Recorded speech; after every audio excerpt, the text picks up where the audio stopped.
watching the Senate confirmation hearing for Pete Hegseth, and off the bat, the Republicans are giving him these softball questions. They're asking about how many push-ups. They're playing cultural war with him. They're saying, you're anti-woke like me. You're against DEI and CRT and all these other stuff. And Joe Biden's horrible. Ugh.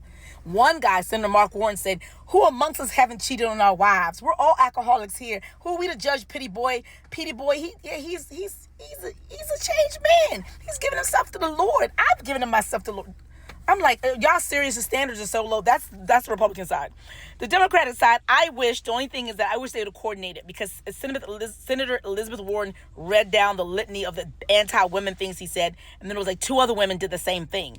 And so they were rushing through trying to get all this stuff on the record, and then I was like, wow, okay, that was really great. But we only needed one of y'all to do that because there's so much. Let me say all the different stuff.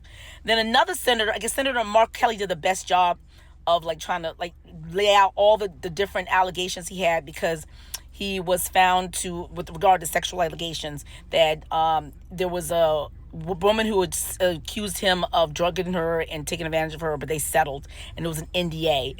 And then there was the FBI famously did not interview any of his ex-wives. This guy had 3 wives. He has a third wife he's married to. He cheated on the first wife like 6 times. And then while the third wife was pregnant, he was cheating on his second wife all this time. He's a philanderer. While he was managing 2 VA organizations, one of them had to have a forensic auditor after he left, because he was such a bad person money-wise. And they said he led a staff that encouraged sexual assaults and sexual abuse and sexual harassment.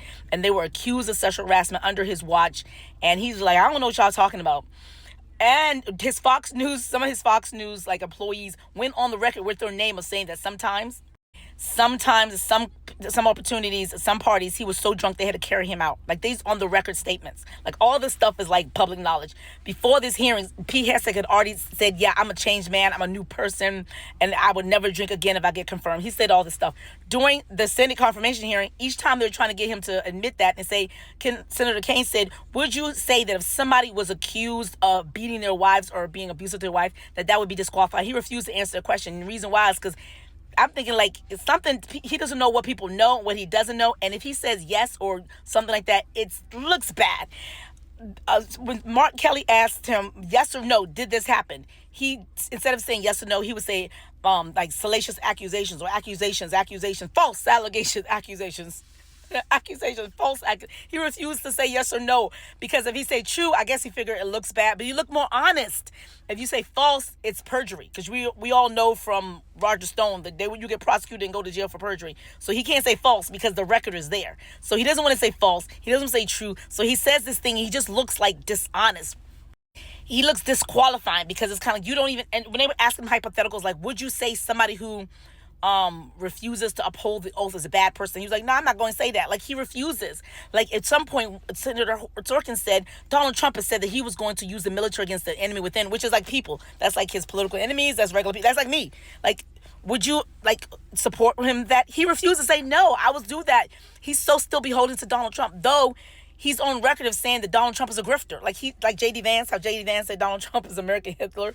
He's on record at a Fox News event saying that Donald Trump is a grifter. So, but he's still thinking like, I don't want to upset Donald Trump, so I'm not gonna be backed into agreeing that something Donald Trump said is crazy. Instead he said something like, I'm not gonna do anything that's unconstitutional. That's not the question. The question is, are you going to, if he says like he did the last term, ask his generals to shoot protesters, would you shoot protesters? Instead of saying, nah, I ain't gonna let him shoot protesters, he said whatever he said, he danced around the question. It's like you're being evasive, you look dishonest, you don't look trustworthy, you look like you have poor judgment. You know what I mean? Like, you did not give Donald Trump's transition team the information about the woman who you had a settlement with after she accused you of drugging her and doing all sorts of that, because you knew it would hurt your chances. So that shows you dishonest. Like, you willing to do whatever you could, including like hide important information that's important for your boss to know, because you so wanting to get the job. You're so ambitious. And that's why he settled with the woman in the first place, because he didn't want the people at Fox News to know.